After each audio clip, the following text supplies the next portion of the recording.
여러분은 하나님을 오해한 적이 없습니까? 저는 어떤 부분을 하나님을 특별히 오해를 많이 했습니다. 그것은 무엇이냐면 하나님께서 자기 백성들에 비해서 구원받지 못하는 사람들보다 훨씬 더 편애한다고 생각했습니다. 하나님을 믿어서 구원받은 하나님의 자녀들에게는 많은 은혜를 베풀어 주심으로 구원을 받게 되고, 그리고 구원을 받지 못한 사람들은 우리보다 훨씬 은혜를 적게 주셔서 그들이 구원을 받지 못한 것으로 저는 오해를 했습니다. 하나님께서는 우리에게 차별하지 말라고 말씀하시지 않습니까? 그런데 제가 보기에는 하나님께서 많이 사람들을 차별하는 것처럼 보였습니다. 하나님의 자기 백성들에게는 크게 은혜를 베푸시고, 그리고 구원받지 못한 불신자들에게는 은혜를 별로 베풀지 않으시고, 이렇게 저는 하나님을 오해했습니다. 그런데 이 가인을 통해서 이것을 깨닫고 제 오해가 완전하게 풀어졌습니다. 가인은 하나님을 경외하는 집에 태어났지 않습니까? 그래서 가인은 그 아우 아벨과 함께 어릴 때부터 신앙 교육을 받으며 자라왔습니다. 계속 하나님의 말씀을 들을 수 있었죠. 아마 가인은 형이고 아벨은 동생이기 때문에 더 많은 교육을, 더 많은 하나님의 말씀을 들었을 것입니다. 그리고 가인이 자기 재물을 받지 않는다고 분노했지 않습니까? 그때 하나님께서 직접 나타나셔서 그에게 말씀해 주시지 않습니까? 여러분, 직접 하나님의 말씀을 들은 사람들은 많지 않습니다. 여러분도 그러시죠? 저도 그렇습니다. 그런데 가인은 하나님께서 직접 나타나셔서 하나님의 말씀을 직접 들었던 사람입니다. 그래서 하나님께서 말씀하죠. 너는 죄를 이기고 다스리라. 선을 행하고 악을 행하지 말라. 자, 이렇게 하나님께서는 말씀해 주십니다. 그리고 그에게 회개를 촉구하는 말씀들을 계속 해 주셨죠. 그럼에도 불구하고 가인은 끝까지 하나님의 말씀을 듣지 않습니다.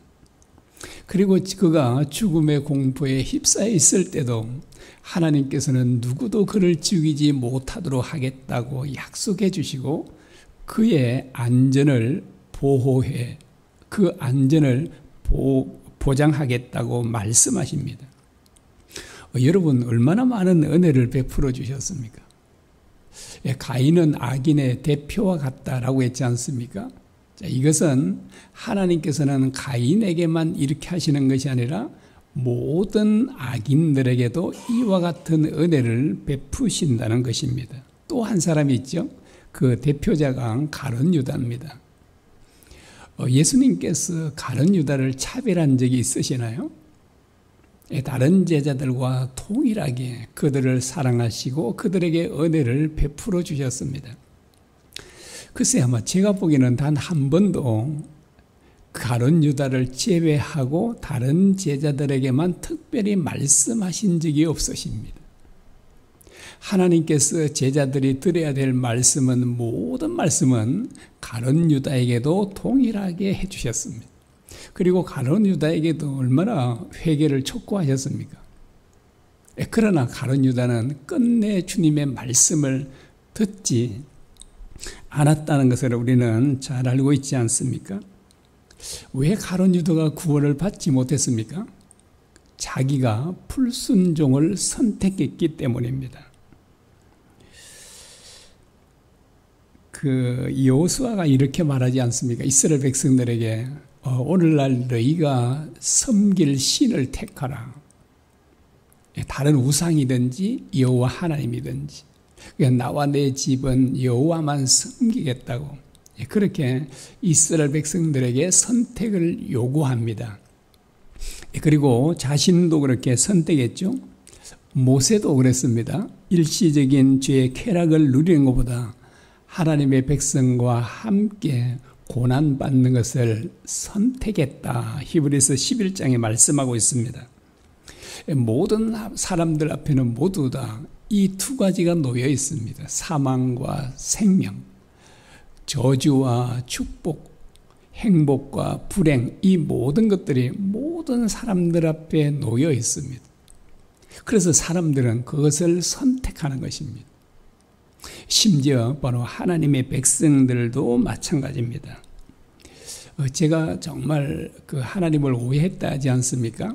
하나님께서는 자기 자녀들, 자기 백성들을 특별히 사랑하시고, 그리고 자기를 믿지 않는 불신자들은 덜 사랑하시고 덜 은혜를 주시고, 이렇게 생각하는데 성경은 그렇지 않음을 여러 군데 말씀하고 있습니다. 그 요한일서 2장 2절에 이렇게 말씀합니다. 그는 우리 죄를 위한 화목 제물이니 우리만 위할 뿐 아니요 온 세상의 죄를 위하심이라 라고 합니다. 주님께서 화목 제물이 되신 것은 우리 죄만 위한 것이 아니다 라고 말합니다. 누구 죄도 위한다고요? 온 세상 사람들의 죄를 위해서도 주님께서 화목 제물이 되셨다라고 말합니다. 그러므로 누구든지 회개하고 주님께로 돌아오면 주님께서는 모든 사람들의 죄를 용서하시고 사해 주시는 것입니다. 여러분, 하나님은 또는 우리 주님은 사람들을 차별하시나요? 전혀 그렇지 않음을 볼 수 있죠. 혹시 여러분 가운데도 저처럼 오해한 분이 계시다면 그 오해를 꼭 푸시기 바랍니다. 가인은 결국 하나님 앞을 떠났다라고 합니다. 16절입니다. 가인이 여호와 앞을 떠나서 에덴 동쪽 놋 땅에 거주하더니 라고 합니다. 여기 하나님 앞을 떠났다 이 말은 단순히 그 거주지를 옮기기 위해서 하나님 앞을 떠났다는 것을 의미하고 있지 않습니다. 이것은 어떤 의미냐면 하나님 없이 자기 마음대로 살려고 하나님을 떠났다는 것을 의미합니다. 여러분, 어떤 사람이 가장 복된 사람일까요? 하나님께로 돌아오는 사람. 또 반대로 어떤 사람이 가장 불행한 사람이죠? 하나님을 떠난 사람입니다. 가인은 정말 하나님을 경외하는 복된 가정에서 태어났지 않습니까? 그런데 그는 하나님을 떠남으로 가장 불행한 사람이 되었습니다. 가인은 많은 후손들을 보았다라고 그렇게 말합니다. 17절, 18절입니다. 아내와 동침함에 그가 임신하여 에녹을 낳은지라 가인이 성을 쌓고 그의 아들의 이름으로 성을 이름하여 에녹이라 하니라. 에녹이 이랏을 낳고 이랏은 모우야엘을 낳고 모우야엘은 머드사일을 낳고 머드사일은 라멕을 낳았더라 라고 합니다. 이 가인은 그 하나님의 또 축복을 주셨죠. 많은 자손들을 얻게 됐다라고 그렇게 말합니다. 그런데 이 세상에는요, 두 계열이 아주 완전하게 나누어져 있습니다. 한 계열은 하나님을 믿지 않는 가인의 계열이고요. 그리고 한 계열은 하나님을 믿고 경외하는 아벨, 그 아벨 대신에 준 셋의 계열입니다. 자, 가인의 계열은 그 사탄의 지배를 받게 되고요. 사탄에게 속하고, 그리고 셋의 계열은 주님의 지배를 받는 주님에게 속한 자들입니다. 자, 그런데 이 두 계열은 끊임없이 충돌하고 싸웁니다. 그런데 이 두 계열은 이 세상 끝날 때까지 계속 이어지게 될 것입니다. 자, 오늘 이 본문에 보면 가인의 6대 손이 나오는데요. 그 사람의 이름은 라멕입니다. 그런데 이 라멕은 자기가 해보고 싶은 일들은 다 해본 사람, 이렇게 말할 수 있습니다. 솔로몬도 그러잖아요. 자기가 하고 싶은 일들은 다 해봤다, 이렇게 하는데 이 라멕도 그런 사람이었습니다. 라멕이 두 아내를 얻었죠. 자, 그렇게 두 아내를 얻음으로써 하나님께서 세워놓으신 일부일처제의 이 질서를 완전히 깨뜨린 최초의 사람이었습니다. 이것은 그가 육체적인 쾌락을 추구했던 사람이라는 것을 알 수 있습니다. 그리고 이 라멕은 두 아내를 통해서 3명의 아들을 얻었습니다. 물론 이제 아마 성경에 기록되지 않는 아들들도 있을 수 있겠죠. 그런데 특별히 이 야발이라는 이 아들은 목축을 해서 엄청난 부를 얻게 되었던 것 같습니다. 그래서 그는 가축을 치는 자들의 조상이 되었다라고 말하죠. 그리고 유발은 음악의 대가가 되었습니다. 그래서 수금과 통수 잡는 모든 자들의 조상이 되었습니다. 그리고 두발가인은 새로 온갖 기구를 만드는 기술자가 되었죠.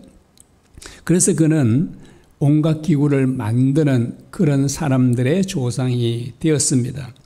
자, 이 라멕의 아들들을 보면 그들이 정말 참 세상적으로 보면 대성공을 거둔 사람이었습니다. 그러므로 그들은 엄청난 부도 갖게 되었겠죠. 그들은 세상적으로 보면 크게 성공하고 출세한 사람들이었다라고 이렇게 말할 수 있습니다. 자, 그런데 이제 의문이 있지 않습니까? 어떻게 하나님 없이 하나님을 믿지 않는 사람들이 어떻게 이렇게 크게 성공할 수 있는가? 라고 하는 것입니다. 오늘날도 재벌들은 거의 하나님을 믿지 않지 않습니까? 그리고 유명한 정치인들, 유명한 그런 연예인들도 물론 이제 하나님을 믿는 사람도 있죠. 그런 믿는 사람보다는 믿지 않는 사람들이 훨씬 더 많습니다. 아마 일본에는 거의 다 재벌이든 유명한 정치인들, 연예인들 아마 대부분은 믿지 않지 않겠습니까? 왜 하나님을 믿는 사람보다 믿지 않는 사람들이 이렇게 형통하고 잘 될까요? 여러분, 반대로 돼야 되지 않아요? 이것도 정말 약간 답답하기도 합니다. 하나님께서 하나님을 믿는 사람에게는 형통하게 해주시면 얼마나 좋습니까? 그런데 하나님께서 오히려 하나님을 믿는 사람보다 믿지 않는 사람들이 더 잘 되는 것을 허락하신다는 것을 우리가 볼 수 있지 않습니까? 불신자들의 가장 큰 특징이 있다면 악을 행하는 것이죠. 하나님의 말씀대로 살지 않는 것입니다. 그 가인의 육대손 라멕은 이렇게 노래를 합니다. 23절입니다. 라멕이 아내들에게 이르되 아다와 실라여 내 목소리를 들으라. 라멕이 아내들이여 내 말을 들으라. 나의 상처로 말미암아 내가 사람을 죽였고 나의 상함으로 말미암아 소년을 죽였도다 라고 합니다. 여러분, 라멕이 어떤 사람이라고요? 정말 무자비한 사람, 아주 잔인한 사람입니다. 자기에게 조금만 상처만 줘도 어쩐다고요? 가만히 있지 않는 겁니다. 자기 상처만 줘도 죽여버리는 거예요. 여러분, 보복 운전한 거 봤잖아요. 자기 앞에 조금 끼어들었다고 어디까지 추격해 가서 그것도 트렁크를 열고요. 어떤 사람 도끼를 들고 진짜 그 차 안에서 그냥 얼마나 두루워 떨었겠습니까? 그래 막 신고를 하고 안에서 막 이렇게 끝까지 따르고 그거 조금 끼어들었다고 그렇게 보복을 하는 겁니다. 지금 라멕은 그래요. 자기에게 조금만 해를 주면 참지 않는 겁니다. 얼마나 참 이 라멕이 잔인한 사람인지 보여주죠. 악인들에게는 용서가 없죠. 그리고 악인들은 절대로 자기가 손해보지 않습니다. 그런데 하나님께서는 하나님 백성들에게 어떻게 하라고요? 어떻게 잘못해도 용서해 주라 그러잖아요. 그리고 자기 유익을 구하지 말고 남의 유익을 구하라 라고 그렇게 말합니다. 그런데 악인들은 하나님의 말씀과 반대로 살잖아요. 그럼에도 불구하고 그들은 잘되고 형통한다는 것입니다. 그리고 그들은 건강하기도 하고요. 안 믿는 사람들이 여러분, 세상적으로 보면 남자들이고 여자들이고, 자, 남자들은 훨씬 더 멋지 보이고요. 여자들은요, 훨씬 더 아름다워 보이잖아요. 왜 그럴까요? 그들은 그것들을 계속 꾸미니까. 예, 저한테도 지사님이 종종 해피데이에서 나갈 때 뭘 바른다 그러죠. 선크림 뭐 이런 거 뭐 해라 그리고 뭐 이런 것들을 좀 관리를 받듯이 이렇게 하는데 저는 정말 바르기가 싫어서 그래 바르지 않고 그래 그래서 얼굴이 시큼해지고 그런데 진짜 이런 것들을 계속 돈을 많이 주고 관리를 받으면 피부도 뽀얘지고 굉장히 멋있잖아요. 그래서 남자고 여자들이고 세상 사람들이 훨씬 더 이뻐 보이지 않습니까? 아름다워 보이기도 합니다. 그 어떤 시편 기자가 악인들의 형통함 때문에 실족할 뻔했다라고 그렇게 말합니다. 시편 73편 4절, 5절, 12절입니다. 한번 읽어드리겠습니다. 그들은 죽을 때에도 고통이 없고 그 힘이 강건하며 사람들이 당하는 고난이 그들에게는 없고 사람들이 당하는 재앙도 그들에게 없나니 이들은 악인들이라도 항상 편안하고 재물은 더욱 불어나는도다. 여러분 부럽지 않습니까? 악인들은 죽을 때도 고통도 없고 언제나 건강하고 계속 날이 가면 갈수록 어떠하다고요? 재물은 계속 불어나고 항상 평안하고 정말 우리가 바라는 걸 악인들이 그렇게 주어졌다라고 그렇게 말합니다. 온갖 악을 행하는데도 그들은 정말 잘 살고 형통하고 건강하고 그런데요, 이 시인이 그렇게 말합니다. 반면에 자기는 정말 정직하고 깨끗하게 사는데도 끝없이 고난인 거예요. 이렇게 말합니다. 13절과 10편 73편 13절과 14절입니다. 내가 내 마음을 깨끗하게 하며 내 손을 씻어 무죄하다 한 것이 실로 헛되도다. 깨끗하게 했는데 다 헛되다 이렇게 말합니다. 그리고 이렇게 말합니다. 나는 종일 재난을 당하며 아침마다 징벌을 받았도다. 거꾸로 된 거잖아요. 악인들은 모든 게 형통하고 편안하고 재물은 날마다 늘어가고 근데 이 사람은요 정말 정직하게 깨끗하게 했는데 그게 다 헛되다는 겁니다. 왜요? 끝없이 어려움들이 찾아오니까. 그래서 시편 기자가 실족할 뻔했다라고 합니다. 여러분 시험에 들만하죠. 그러잖아요. 악인들은 온갖 악을 행하며 살아도 잘 되고 자기는 정말 하나님 앞에 정결하게 거룩하게 그렇게 산데도 불구하고 자기는 맨날 어렵고 진짜 하나님 원망스럽고 시험에 들 만하잖아요. 그런데 이 시편 기자가 놀라운 사실을 깨닫게 됩니다. 하나님의 성소에 들어갔을 때 악인들의 종말에 대해서 알게 된 것입니다. 이렇게 말합니다. 시편 73편 18절과 19절입니다. 주께서 참으로 그들을 미끄러운 곳에 두시며 파멸에 던지시니 그들이 어찌하여 그리 갑자기 황폐되었는가? 놀랄 정도로 그들은 진멸하였나이다 라고 합니다. 자, 그래서 이제 시편 기자가 그 모든 악인들이 진멸당하는 그들의 종말이 완전히 멸망이라는 것을 깨닫게 되고 이제 그는 시험에 빠지지 않죠. 실족하지 않게 됩니다. 정말 이 세상에 잘 먹고 잘 사는 것들은 잠시 잠깐입니다. 이 세상 부귀영화는 잠시 비었다가 지는 꽃과 같죠. 자, 요한일서 2장에 보면요. 이 세상이나 이 세상의 것들을 사랑하지 말라라고 합니다. 왜? 그 이유가 뭘까요? 이 세상의 것들은 다 지나가기 때문이다라고 합니다. 그래서 요한일서 2장 17절입니다. 이 세상도 그 정욕도 다 지나가되 오직 하나님의 뜻을 행하는 자는 영원히 거하느니라 라고 합니다. 여러분 우리 홍수 심판 때 보면 어마어마한 부자들도 구원 못 받았잖아요. 막강한 권력을 가진 그 왕들도 구원을 못 받았습니다. 그래서 그 어떤 사람들도 구원을 못 받았지만 하나님의 뜻을 행한 바로 노아와 그의 가족들은 구원을 얻게 됐습니다. 그래서 잠언 24장 1절에 이렇게 말씀합니다. 너는 악인의 형통함을 부러워하지 말며 그와 함께 있으려고 하지도 말지어다 라고 합니다. 악인들의 형통함을 우리는 절대 부러워할 필요가 없습니다. 왜요? 그들의 종말은 파멸이기 때문입니다. 여러분, 그래도 돈 많은 사람이 부러운가요? 여러분, 세계 가장 큰 부자도, 제일 가는 부자도 이 영생을 살 수 없습니다. 아니, 세계 부자가 아니라 온 우주를 주고도 영생을 살 수 없습니다. 그런데 우리는 주님을 믿음으로 영생을 가졌지 않습니까?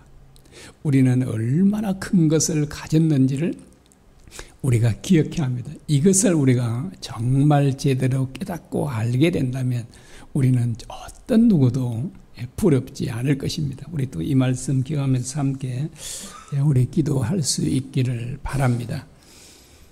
잠언 24장에 말씀한 것처럼요, 악인들의 그 형통함은 전혀 부러워할 것이 아님을 우리가 꼭 기억하시기 바랍니다. 정말 하나님의 뜻을 행하는 그 사람만 영원히 하나님 나라에서 거할 수 있다는 것을 기억하면서 우리 함께 기도하기 바랍니다.